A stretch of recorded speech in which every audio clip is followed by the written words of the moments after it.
பிரபல பட்டிமன்ற பேச்சாளர் 80 வயதில் அவருக்கு ஏற்பட்ட திடீர் உடல்நலக்குறைவு பட்டிமன்றத்தில் நடந்த மிகப்பெரும் சோகம் ஒட்டுமொத்த உலக மக்களையும் கண்ணீர்ல மூழ்க வச்சிருக்கு.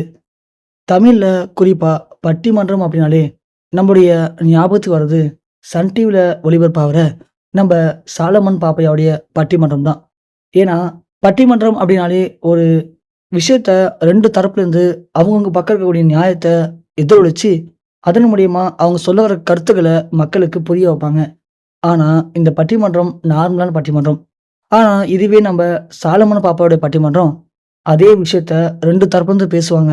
ஆனா, அது மக்களுக்கு பிடிக்கிற மாரியும், மக்களுடைய நேரத்த கொஞ்சம் கூட கெடுக்காம, அவங்கள சிரிப்புல ஆழ்த்தி, சொல்லக்கூடிய விஷயத்த கொஞ்சம் நகைச்சுவையா கலந்து, மக்களுடைய மனசுல ஆழமா பதியக்கூடிய கருத்துக்கள மட்டும் ரொம்ப அழகா பிரதிபலிக்கிற ஒரு முக்கியமான பட்டிமன்றம் நம்ப சாலமன் பாப்பையா பட்டிமன்றம்.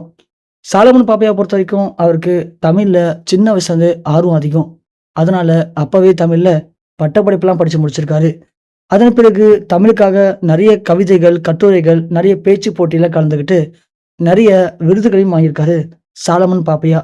அவர பொறுத்தவரைக்கும் தமிழ நாம மட்டும் கொண்ட ஆர்வத்த மற்ற மக்களுக்கும் கொண்டு வரணும் அப்படின்னு தமிழ ரொம்ப அழகா பேசி, அத மக்களுக்கு கொண்டு போய் சேர்க்கணும் அப்படின்னா, அது பட்டிமன்றம் மூலியமா தான் போக முடியும் அப்படின்னு புரிஞ்சுக்கிட்டு, தனக்குன்னு ஒரு பட்டிமன்றத்த உருவாக்குனாரு. அதுல தன்னுடைய கருத்துக்கள மக்களுக்கு கொண்டு போய் சேர்க்கிற மாரி நல்ல பேச்சாளர்கள கொண்டு வந்தாரு. அதுலயும் நம்ப சாலமன் பாப்பாவோட பட்டிமன்றத்துல நம்ப பாரதி பாஸ்கர், அப்புறம் ராஜா இவங்கலாம் ஒரு முக்கியமான பேச்சாளர்கள். இவங்களுடைய நகைச்சுவை பேச்சு, அதோட சாலமன் பாப்பையாவும் பயங்கரமான ஒரு நகைச்சுவை கலந்த மனிதர். அவரும் பயங்கரமா நகைச்சுவை பண்ணுவாரு.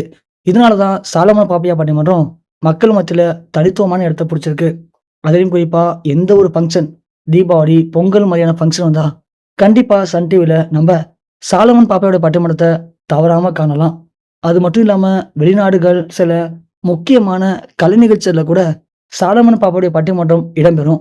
அதுக்குன்னு தனி ஒரு ரசிகர் பட்டாளமே தமிழ்நாட்டுல இருக்காங்க.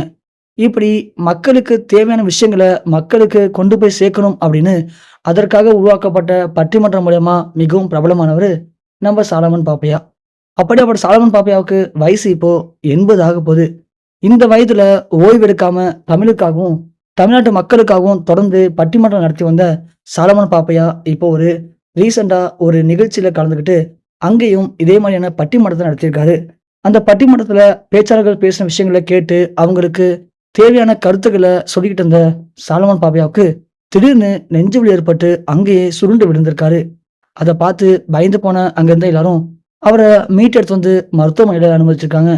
அப்படி அனுமதிக்கப்பட்டு சிகிச்சை பெற்று வந்த சாலமன் பாப்பையாவுக்கு, மருத்துவமனையில் ஏற்பட்ட மிகப்பெரும் பரிதாபம், ஒட்டுமொத்த தமிழக மக்களையும் தீராத உச்சக்கட்ட சோகத்துல மூழ்க வச்சிருக்கு.